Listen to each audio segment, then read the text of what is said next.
Est-ce que nos esprits sont là? Amen, que Dieu soit loué. Alléluia. Bien, au début de ce mois, le pasteur avait lancé un thème que nous avons tous suivi, qui était la foi et la prière. Et là, il y a même une semaine, 5 jours, je dirais, que l'Église était là pour prier et développer leur foi. Bien, mais la foi est la chose qui est agréable à Dieu. La foi est cette chose-là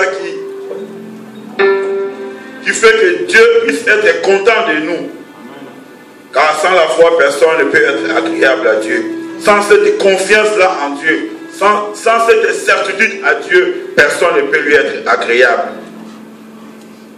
Et tout dans ce même thème-là, nous allons développer quelque chose que j'ai intitulé, peut-être les thèmes peuvent sembler bizarres pour certains, que j'ai appelé et après. Tu me diras, j'ai la foi et après. Tu peux m'inviter à prier et après. Qu'est-ce qui peut se passer? Mais dans la vie d'un enfant de Dieu, c'est la fin qui compte, c'est le résultat qui compte. Quand je viens à l'église et que je sors, on me dit, qu'est-ce qu'on a prêché? Ah, le pasteur a prêché et après. Ça ne doit pas se terminer que le pasteur a prêché, mais je dois avancer. Ce qu'on m'a dit à l'église doit s'ajouter, doit être une brique dans la construction de ma vie afin que j'avance. Mais si je viens à l'église, on a prêché. Ah, c'était terrible, on a chanté, on a loué Dieu. Mais après. Parce que nous venons à l'église. Nous disons que nous avons la foi et nous prions même. Mais quand nous sortons de l'église, comme s'il n'y avait rien. Tout reste ici à l'église. Et après, qu'est-ce que nous avons gagné? Nous quittons nos maisons, il fait froid, nous disons nous allons dans la présence de Dieu pour prier. Nous allons dans la présence de Dieu pour le louer, pour l'adorer. Et après, c'est bien beau de dire que je vais à l'église. C'est bien beau de dire que j'ai contribué pour l'avancement de l'œuvre de Dieu, que j'ai cherché Dieu. Et après, qu'est-ce que tu as gagné? Qu'est-ce que nous avons gagné? S'il n'y a rien qui avance, ça ne sert à rien. Un enfant de Dieu qui s'approche de Dieu, quand Dieu lui parle, la parole de Dieu doit contribuer pour son avancement. Cet enfant, la foi de Dieu doit changer. Ça doit apporter une pierre dans sa vie. Et s'il n'y a rien qui se passe, nous devons nous poser des questions. La faute n'est pas à Dieu. La faute n'est pas aux serviteurs de Dieu. Mais la faute c'est nous qui recevons. Qu'est-ce que nous faisons de cette parole? Or, la parole de Dieu, quand ça tombe quelque part, ça apporte quelque chose. Alléluia. Est-ce que nous sommes là? Amen. Que Dieu nous bénisse. Éternel, c'est devant ton peuple que j'aimerais parler. Je n'ai pas un langage facile, Seigneur. Je n'aimerais pas parler. Je vais seulement ouvrir la bouche et que toi tu parles, Seigneur. Je vais être cet instrument que tu vas utiliser pour ta seule gloire. Que je me fasse et que toi tu apparaisses. Que je diminue et que toi tu croisses. Fais de ton peuple ce que tu veux, Seigneur. C'est pour ta seule gloire, au nom de Jésus. Amen. Nous allons lire un passage dans Luc chapitre 10. Évangile selon Luc chapitre 10.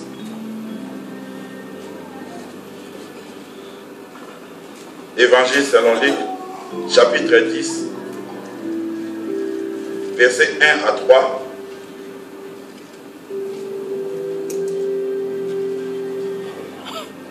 Nous allons lire le verset 1 à 3, verset 9, 16 à 20. Amen.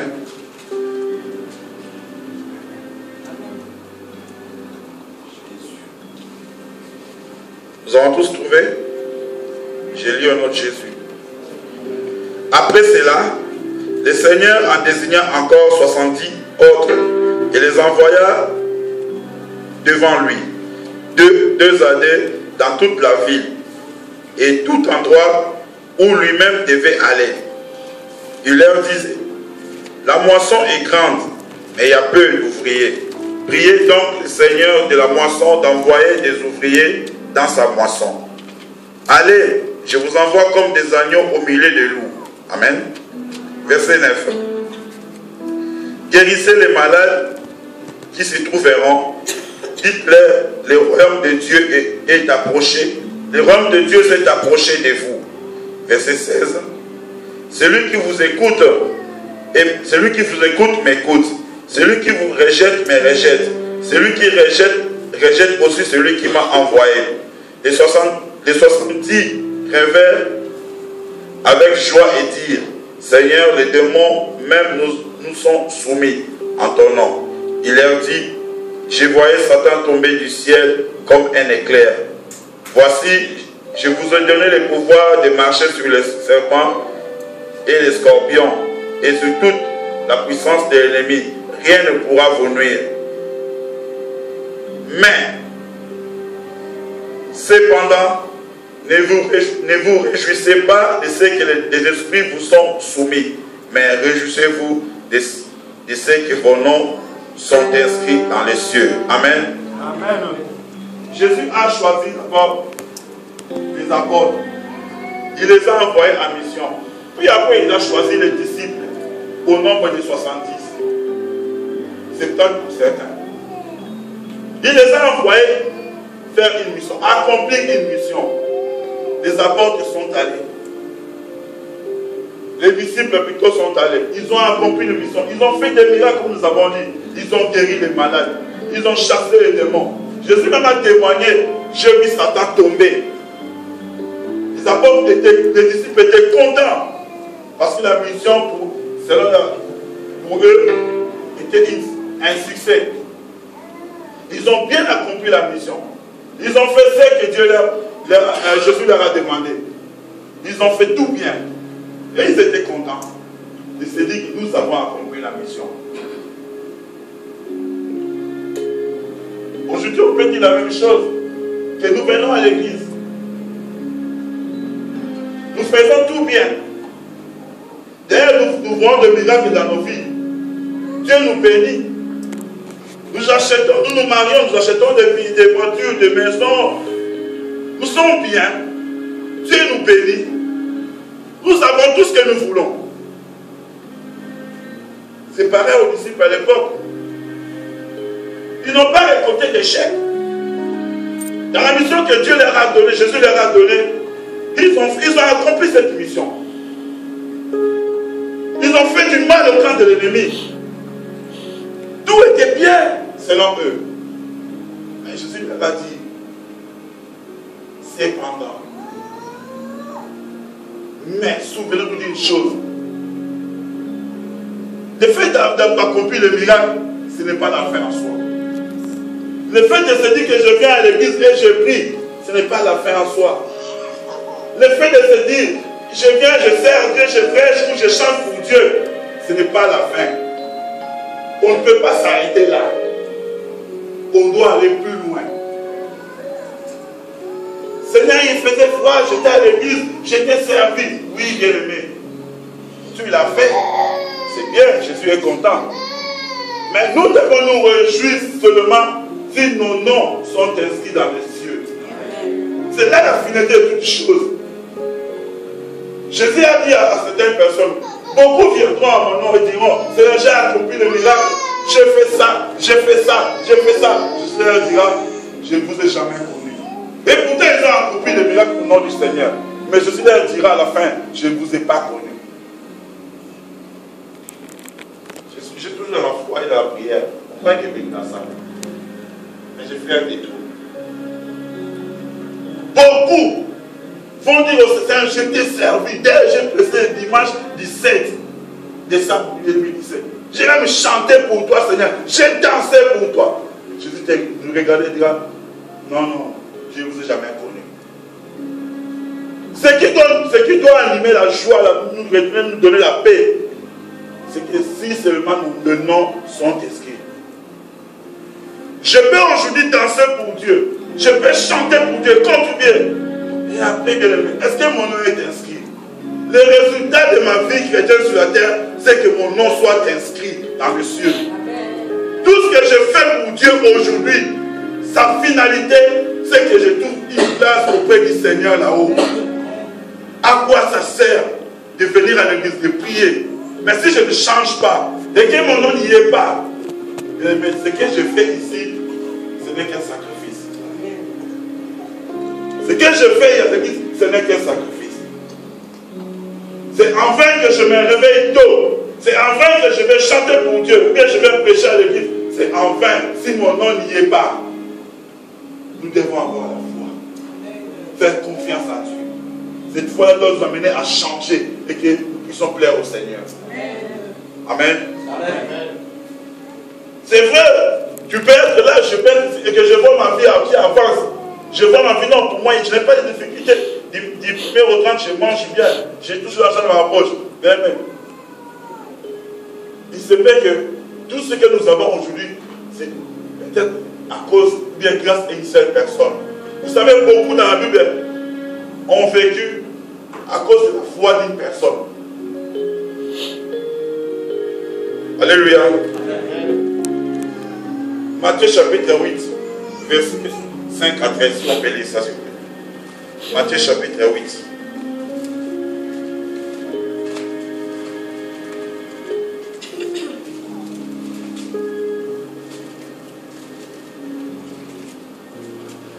Matthieu chapitre 8,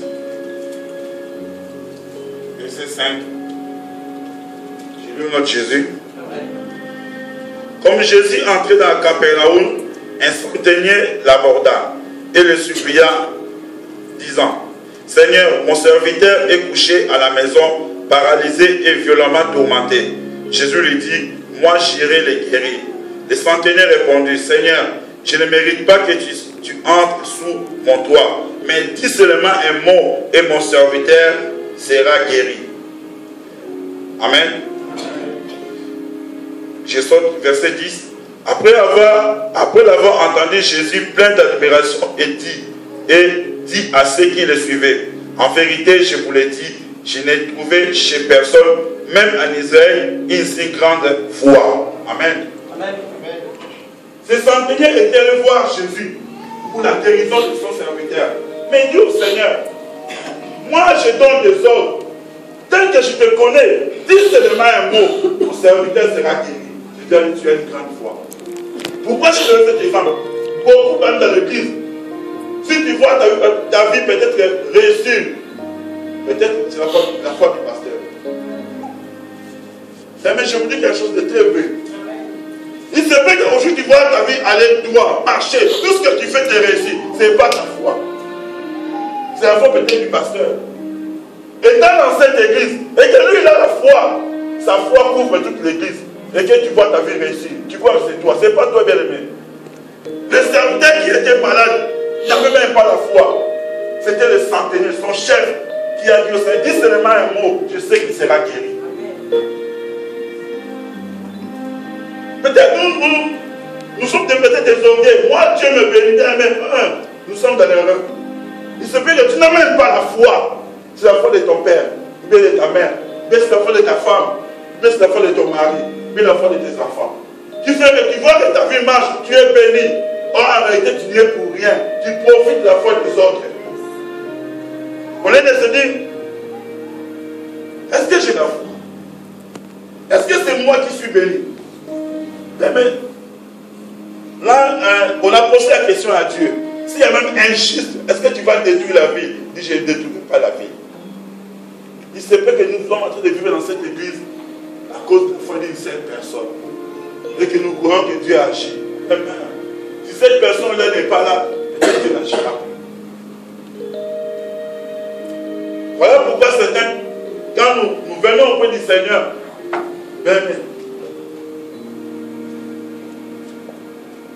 nous devons éviter les sacrifices. C'est-à-dire, je fais quelque chose. Dieu n'y est même pas, mais je m'efforce. En venant à l'église, nous devons adopter l'attitude d'être obéissant. J'ai suivi le pasteur quand il a commencé à utiliser un mot: la soumission à Dieu. Si mon cœur est soumis à Dieu, si ma vie est soumise à Dieu, ce ne serait pas des sacrifices. De la même manière que Dieu a rejeté beaucoup de personnes dans lui à cause du sacrifice. Dieu a rejeté. Est-ce que Dieu refuse le sacrifice? Non. Il aime le sacrifice. Mais le sacrifice qui lui est agréable.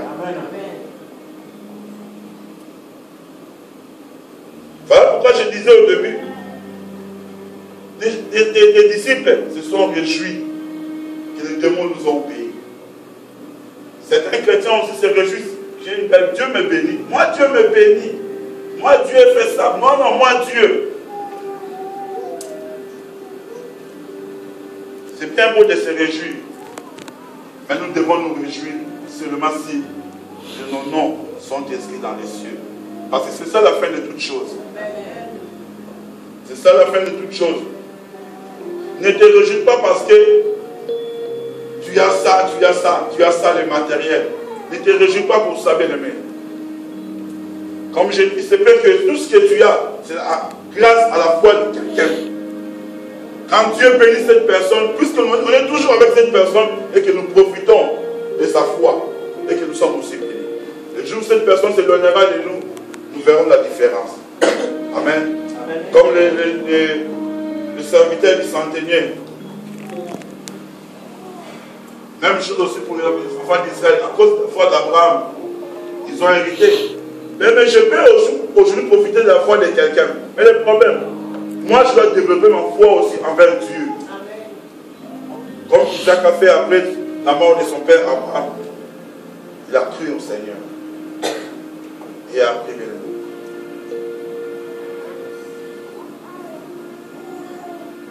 Bien, mais les sacrifices sont... On peut venir à l'église.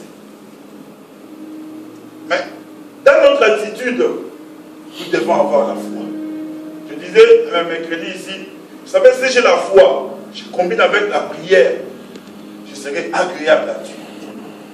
Mais si je viens à l'église sans la foi, tout ce que je fais à l'église, ce n'est que sacrifice. J'avais comparé la foi et la prière à une arme à feu et à des balles.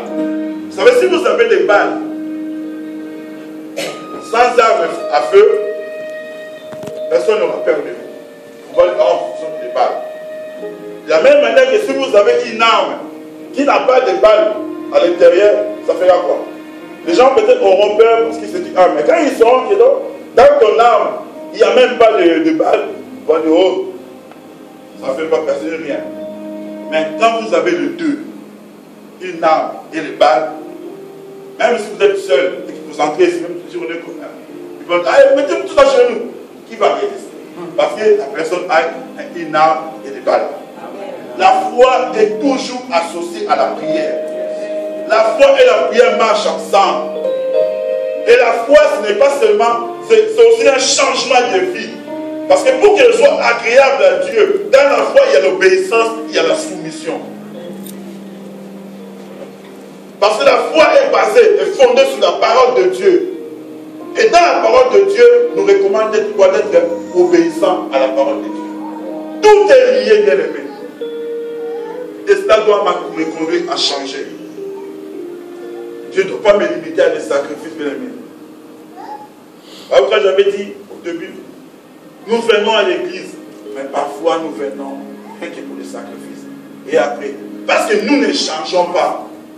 C'est pourquoi quand nous venons à l'église et que nous racontons, oh non, j'ai été à l'église, j'ai prié, oh c'était chaud, c'était merveilleux. Moi je me pose toujours la question.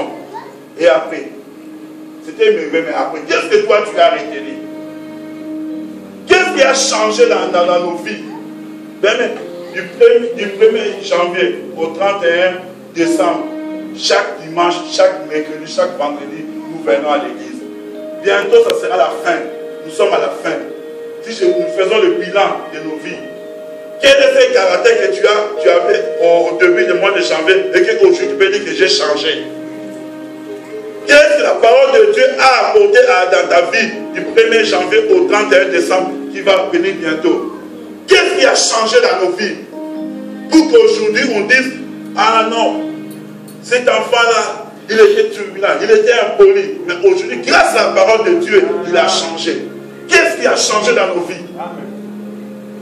Qu'est-ce qui a changé dans nos comportements, dans nos façons d'être, dans nos façons de voir Dieu, de concevoir Dieu, de respecter Dieu, d'obéir à la parole de Dieu? Qu'est-ce qui a changé du 1er janvier jusqu'à aujourd'hui? Bien, mais si rien n'a changé dans ta vie, tout ce que tu as fait dans cette église, ce n'est que sacrifice. Qui n'est même pas agréable à Dieu. Dieu ne prend pas plaisir au sacrifice, il prend plaisir à la miséricorde. Il a dit aux Juifs, qui lui disaient, mais pourquoi tu manges avec les gens qui ne peuvent pas laver la main, des gens de mauvaise vie? Jésus leur a dit, je ne prends pas plaisir au sacrifice, mais je prends plaisir à la miséricorde. J'ai besoin de ces gens-là qui ont une mauvaise vie pour qu'ils changent. Nous devons changer, bien aimés. Nous venons à l'église une année, je reste tel que j'étais. Je ne change pas. Il n'y a que Dieu qui ne change pas. Nous l'appelons Rabbi. Il n'y a que Dieu qui ne change pas. Nous sommes appelés à changer. On ne doit pas répéter les mêmes prédications du 1er janvier au décembre parce que je ne veux pas changer. Non, bien aimé. Décembre, je dois changer. Quand je fais le bilan de ma vie, je dois dire, j'ai été colérique. Mais au mois de décembre, j'ai abandonné la colère. Que Dieu soit loué, j'avance. Au moins un péché, au moins un péché, au moins un. Ce sera difficile. Mais au moins un péché. Qu'est-ce que nous avons changé? Qu'est-ce que la parole de Dieu a apporté dans nos vies? Mais si rien. Tout ce que nous faisons à l'église, ce n'est que sacrifice. Et écoutez ce que Dieu dit à propos des sacrifices. Amen. Amos, chapitre 5, verset 21 à 25. Alléluia. Est-ce que nous sommes là? Amen.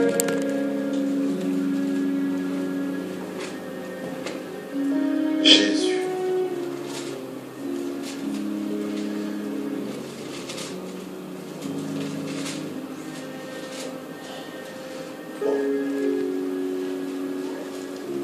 Oh Jésus.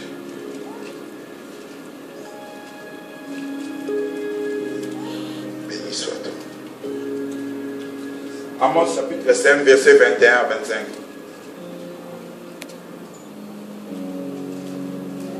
J'ai lu le nom de Jésus.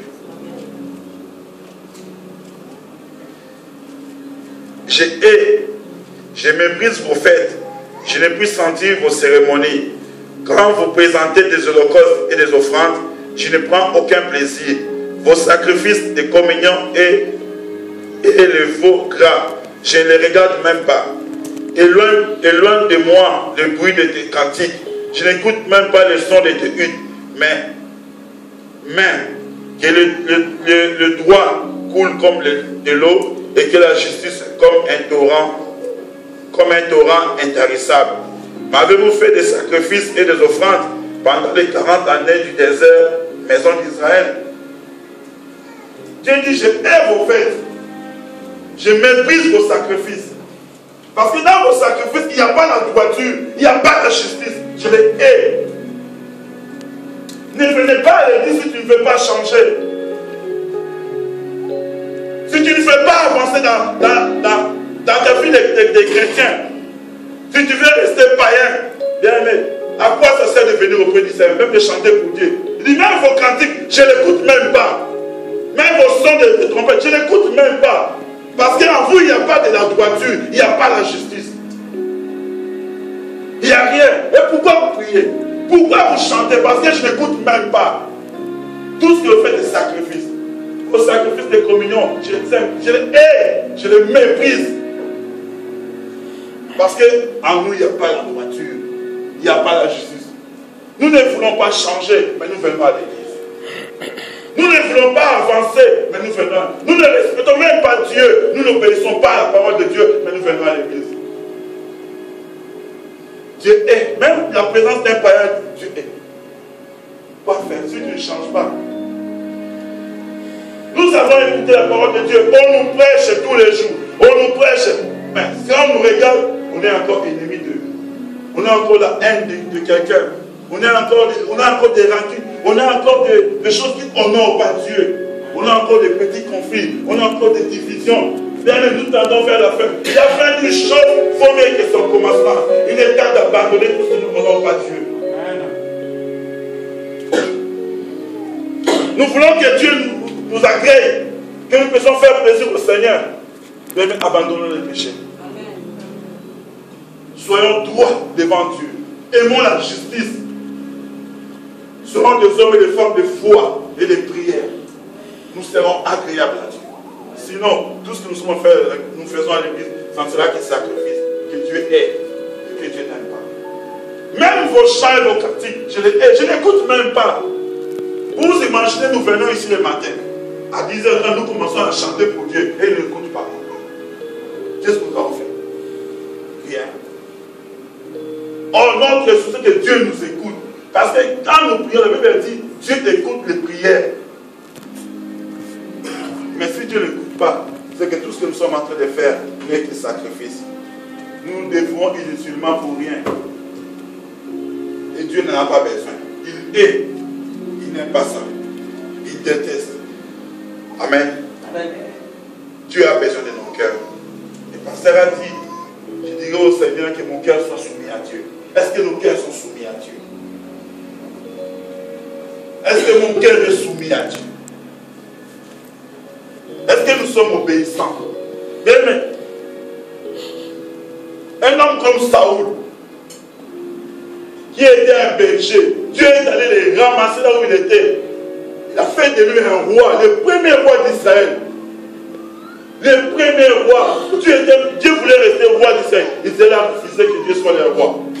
Il dit, bon, ça va, je vous donnerai un roi. Il est allé ramasser un berger. Quand vous restez trop de bêtes, vous savez, parfois, vous êtes le bête. Donc lui aussi, moi je crois. Dieu est allé le ramasser. Un homme de rien, qui n'était rien dans la société. Dieu est allé le ramasser. Il a fait de lui un roi. Dieu lui a dit obéissance à la parole de Dieu. Mais qu'est-ce qu'a fait Saoul? Quand Dieu lui dit fais ça, fais ça, fais ça. Saoul, bon, il a fait à sa manière. Sacrifice.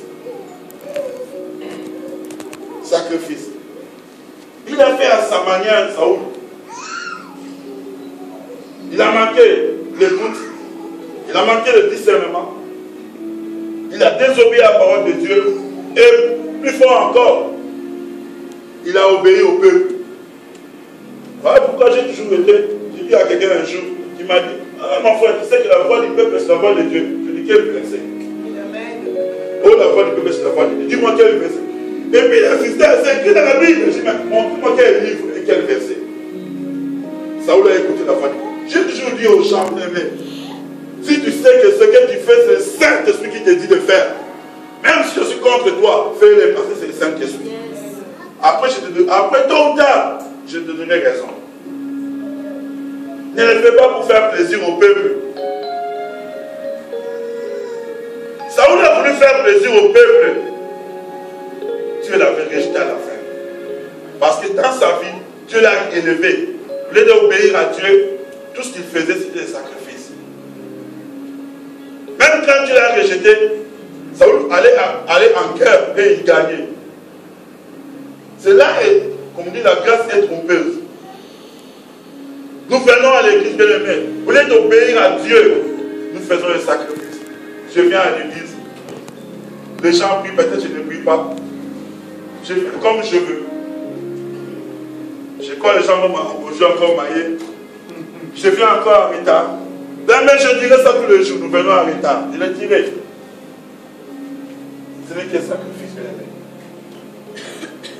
Quand je respecte l'autorité mondiale plus que Dieu, si un directeur te dit viens à 7h, tu donneras du boulot, tu ne viendras pas à 10h. Tu viendras à 7h parce que tu as du boulot. Mais parce que nous ne voyons pas ce Dieu-là, nous disons, ah, il va comprendre. De toute façon, il est déjà vu, il va comprendre. Non, bien aimé. Ce que nous faisons, c'est un sacrifice. Je connais un pasteur, chaque fois les gens venaient à l'église, il avait en retard. Et un jour, qu'est-ce qu'il a fait? Il a commencé par la prédication à 10h30. Quand les gens venaient à 11h, la prédication était finie. Alors les gens, on peut retourner. Certaines personnes qui venaient à l'église, voyaient les autres sortir. Non, oh, c'est fini. Nous, on sort. Bien, nous devons respecter Dieu.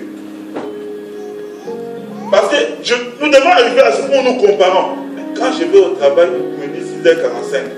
Pourquoi elle dit je ne peux pas venir avant? À 10h, 10h30. C'est aussi ça, bien aimé. Le fait de venir, c'est un sacrifice. Vous pouvez tout m'expliquer, mais moi je vais garder ça. Ce n'est qu'un sacrifice, ce n'est pas de l'obéissance. Ce n'est qu'un sacrifice. Et ce sacrifice-là, Dieu ne regarde même pas. Ce n'est qu'un sacrifice. Un dévouement inutile que tu as fait ce matin. Laisse-moi te dire la vérité parce que je t'aime. Amen. Je ne veux pas te cajoler ni te raconter des chimères, mais je vais te dire la vérité. Venir à l'église, ça devient un sacrifice. C'est comme si je donnais l'offrande et je murmurais. Ah, cet argent, le pasteur va profiter. Mon argent ne servira à rien. Ça devient un sacrifice.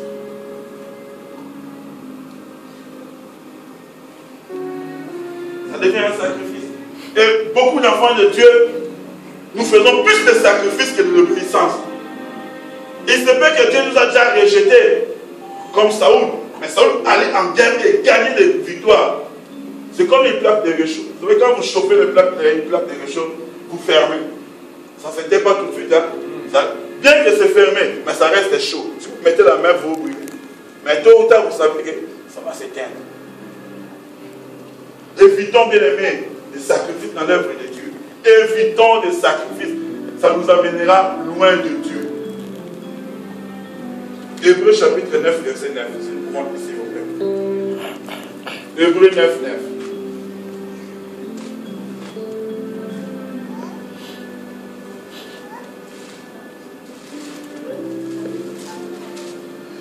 Alléluia.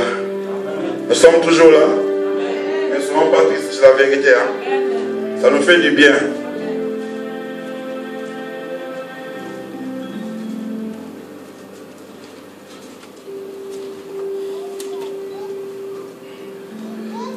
Il est écrit dans la Bible, Hébreux chapitre 9, verset 9.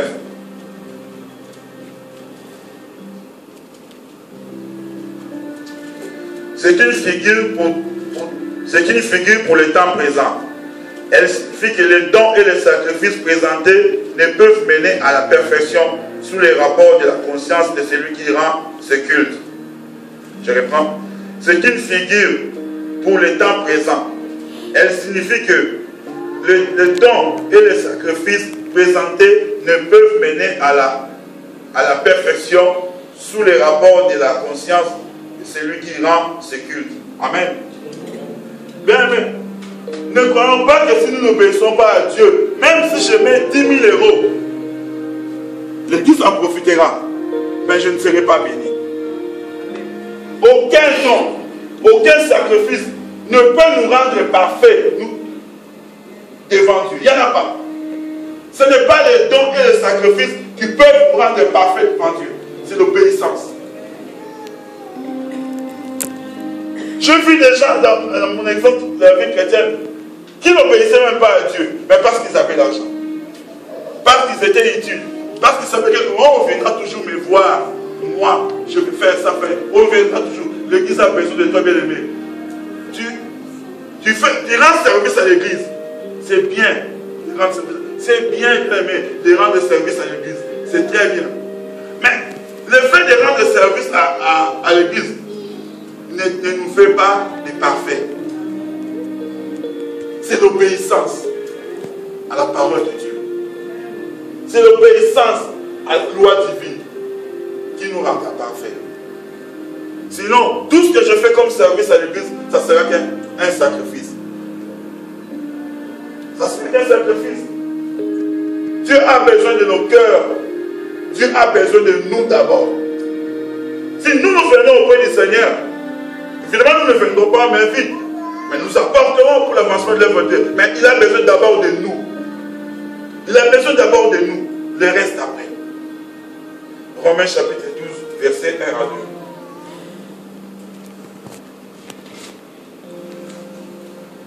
2. Jésus. Romains 12, 1 à 2. J'ai lu au nom de Jésus. Amen. Romains chapitre 12, verset 1 à 2.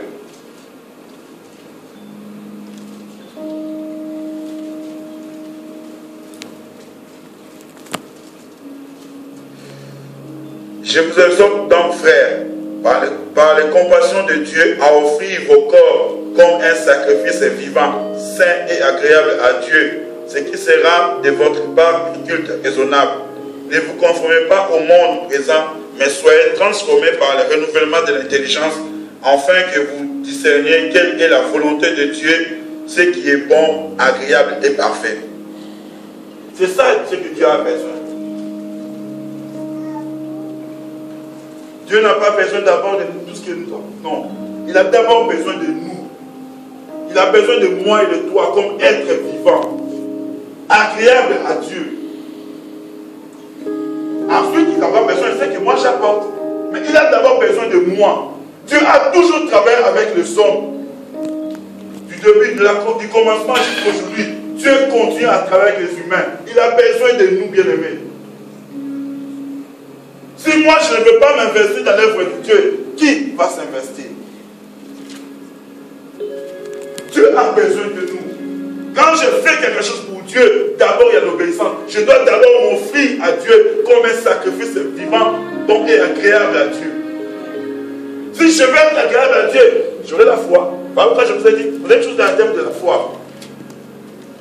Dieu a besoin de nous. Il a besoin de toi, il a besoin de moi, pour que nous puissions nous investir.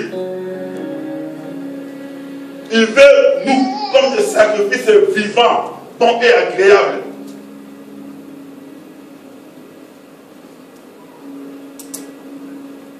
Vivants parce que nous avons les Saint-Esprit. Bon parce que nos œuvres doivent glorifier Dieu. Agréable parce que nous avons la foi. S'il n'y a pas bien aimé, à quoi ça sert de venir à l'église? Ça sera sacrifice. Voilà pourquoi bien aimé.